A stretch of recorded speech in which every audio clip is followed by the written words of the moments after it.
बच्चों last video में हमने पढ़ा था residential status of an individual. हमने पढ़ी थी बच्चों बेसिक कंडीशन, जो 182 डेज और मोर है तो बन जाएगा रेजिडेंट। लास्ट ईयर में बेटा रहा है 60 डेज, अगर ये कंडीशन पूरी नहीं कर रहा, लेकिन लास्ट ईयर में वो बच्चों रहा है 60 डेज और उससे पहले 4 साल में बच्चों रहा है वो 365 डेज, तो उसमें क्या बन जाएगा बच्चों रेजिडेंट।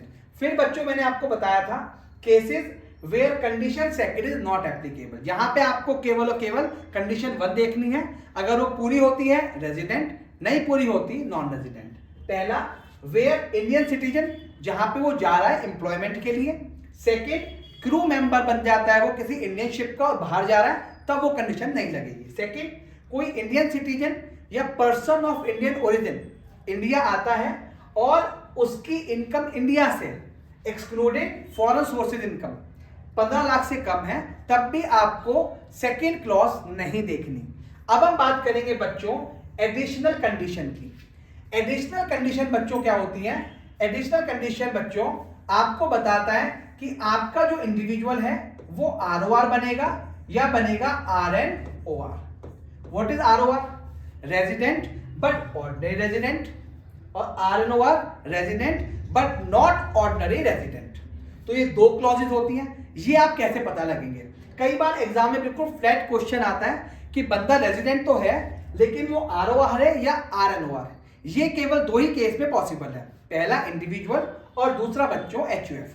चलिए वो कह रहा है एडिशनल कंडीशन। पहली condition he is resident in India at least 2 year out of 10 previous year, यानी पिछले 10 साल में से वो कम से कम 2 साल रहना चाहिए। क्या बच्चों? Resident. Second his stay in India for last 7 year preceding the relevant previous year. हमारे केस में हमारा असेसमेंट ईयर था बच्चों या प्रीवियस ईयर 2023। तो वो कह रहा है कि रेलेवेंट प्रीवियस ईयर से पहले कितना था बच्चों? 730 डेज और मोर, यानी इससे पहले आप 7 साल गिनिए बेटे। 7 साल में आपका स्टे कितना होना चाहिए बेटे? More than 730 days. इससे 10 साल गिनिए बेटे। 10 साल में बेटे कम से कम आप 2 बार होनी चाहिए बच्चों रेजिडेंट, तो आपकी एडिशनल कंडीशन पूरी हो जाएगी। ठीक है।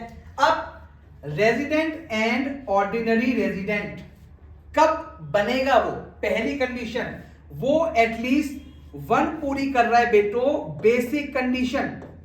अगर उसने एक बेसिक कंडीशन पूरी कर दी प्लस दोनों की दोनों एडिशनल कंडीशन पूरी कर दी, तब वो बनेगा ROR, यानी पहले ये दोनों कंपलसरी कंडीशन दोनों पूरी करनी पड़ेंगी और बेसिक में से कोई एक कंडीशन पूरी करनी पड़ेगी। RNOR कब बनेगा?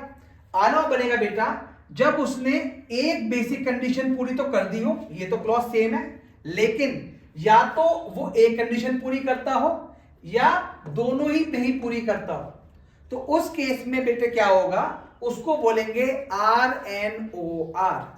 सीधा मतलब ये हुआ, अगर कोई एक रेजिडेंट है, आपने बोला वो रेजिडेंट बन गया, तो रेजिडेंट बनने के बाद 2 ही ऑप्शन पॉसिबल है, ROR RNOR। यानी यहां पे लिए आपको बेसिक कंडीशन तो पूरी करनी पड़ेगी, यहां पे भी और यहां पे भी।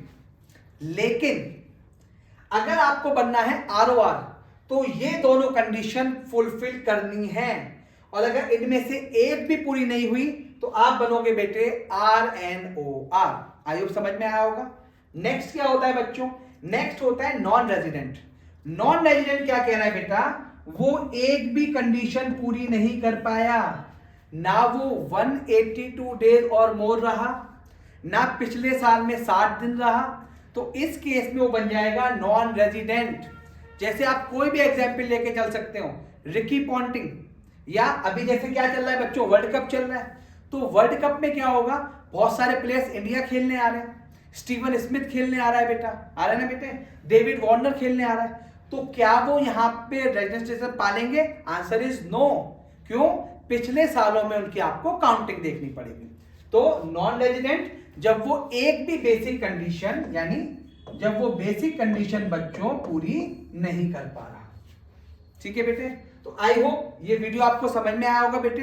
ऐसी वीडियोस देखने के लिए हमारे चैनल को लाइक करें, सब्सक्राइब करें।